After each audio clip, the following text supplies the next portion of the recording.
Hello everyone, Ghoster here bringing you the StarCraft 2 Season 6 map pool update for the latest patch here. And we are going to get this underway. Let's begin here. We've got our first 4v4 player map, that's Sakura's Plateau. It's still the version 2 update where you've got the destructible rocks here and here. And you get the other side of destructible rocks here and here. To get to these middle bases, your starting locations, you go 1, 2, 3, 4. And a lot of the updates on the map, I guess I should put a 1 there. Anyway, then you got, your naturals here, and you got a natural here, and you got a natural here, and a natural here, and so on and so forth. Typically you can expand, half map this way, you can cut the map in half this way, or, you can cut the map in half this way, depending on how each team chooses to expand. And basically how you want to, if you want to expand towards your opponent or away from your opponent, or however you want to, you want to make it easier for yourself. Other than that, typical same map as always. You got the watchtowers here and here, and that allows you to get good vision over the center of the map. But you have line of sight blockers and stuff, here and here, things like that. So the map's pretty much the same as it always has been. It's quite a fun map to play on. I definitely enjoy this one quite a bit. And let's move on here to our second map. We've got a Metalopolis, another favorite amongst Blizzard players. This one's been around since the beginning. You've got your bases located here. You got a base here, and a base here. So you've got these close by air positions, and you've also got these close by air, or you got those close by ground, which is this way here or this way here. Gold resources in the center with watchtowers as well. Other than that, typical standard map again from Blizzard, another 4-player map. So this one's definitely a lot of fun, and I look forward to playing on this one as well. Going on and forward here, we now have Shattered Temple. Shattered Temple is a remake of the old, what was it called? It's like Lost Island or Shattered Island or something like that. It was not a very fun map for some players, but this one's definitely been reworked a little bit. Instead of having these island bases over here, you now have destructible rock upgrades to the base up here. But for training, you can usually drop commands in here, blow off one wall, put like a siege tank or 2 up here, and this is relatively safe. You've got gold mineral patches here and here. And then you have the watchtower right there in the center, which usually covers about this area here. So you can do, sneak around these locations here and here. And you get your starting locations 1, 2, 3, and 4. Again, close by air, and you get your close by ground positions as well. Alright, let's move on to the next map. Another one that's from the older map pool, Tal'Darim Altar. I really like the layout of this map. It is a giant map. And then you get your starting locations 1. Make a better one there. Starting location 2, starting location 3, and starting location 4. And what's nice about this map is, your main base and your natural are pretty well connected by this short choke point here. And then again, it's near that on the other side, and there's destructible rocks guarding your third base, which is, inside your main, cluster bases as well. So, it's really easy to get to 3 bases and hold 3 bases in this map. So usually I find on this map that, you get into a lot of late games, a lot of 3-base play, a lot of 2-base, plus, extra economy play. So, this map is definitely quite big. You got your watchtower in the center, which, has access to these 4 ramps here. So it's definitely a key area to hold that watchtower as well. And then no actual gold resources located on this base. But, it's a pretty good map. I will definitely plan on playing on this one as well.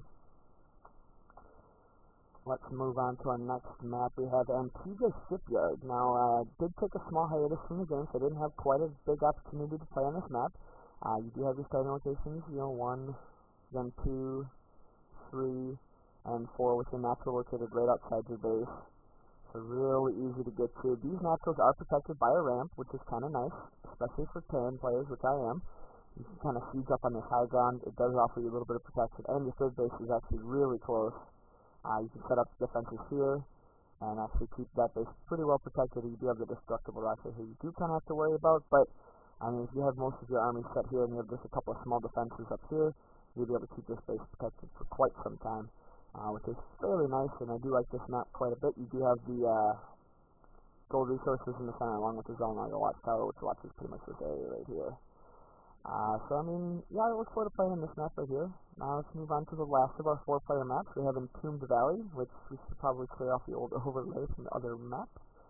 I am not actually a fan of this map at all. It is very, very tight. What I've noticed in the main, you get your bases 1, 2, 3, 4, with your natural being here, and your third base being here on the other side of these rocks, or if you want to take this third in the middle, or expand down to another main. But I just feel like the bases themselves are just too squished together. There's a lot of room for, especially being a Terran player myself, when you just start getting 5, 6, 7 barracks, multiple factories, starports, things like that, you need your space to kind of branch out. Part of this map I do like is this nice fat cliff right here with the ramp going up. So what you can do is you can pretty much, as long as you can hold this middle ground right here, and this will keep your 3 bases pretty well safe from any kind of ground forces. And again, put some turrets here, and some turrets here, and here, and you'll be able to keep most of the bases safe from any kind of airplay as well. So it's a pretty easy map to defend these 3 bases, but again, it feels very cramped and tight in the base. Other than that, you do have the watchtower in the middle, which watches pretty much this section here, so there is able to, run by and sneak by. But other than that, it's, like I said, it's a little cramped, so it's a little uncomfortable sometimes. So you had my 1v1 placement match on here. I spawned down here, my opponent was over here, and he pretty much creamed me because, well, he was better than me, and I tried to do some fancy harassing, it didn't work out so well. So let's move on to what we all came for, and that's the new maps. We've got our first of our new maps, which is Cloud Kingdom. This is a 2-player map.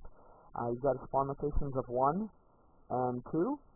What's nice about this map is, if you look at the ground, these are ramps here, these orange circles are all ramps. You've got hundreds and hundreds of ramps on this map. Which, for a Terran player, it's going to be really good. You can set up nice, good siege positions on the high ground. It's going to be very tough for anybody on the low ground to get up to there.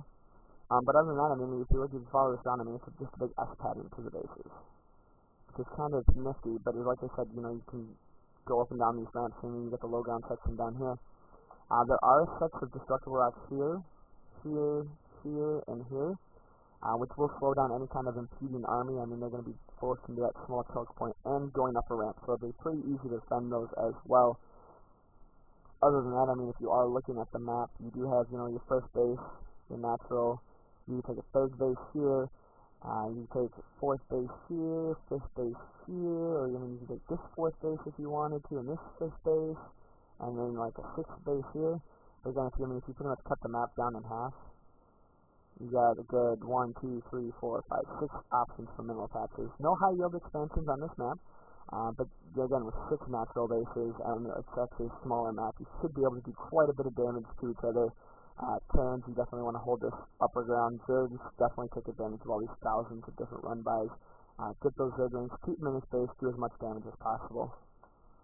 Let's move on to our last of our maps, which is Core Hall Compound.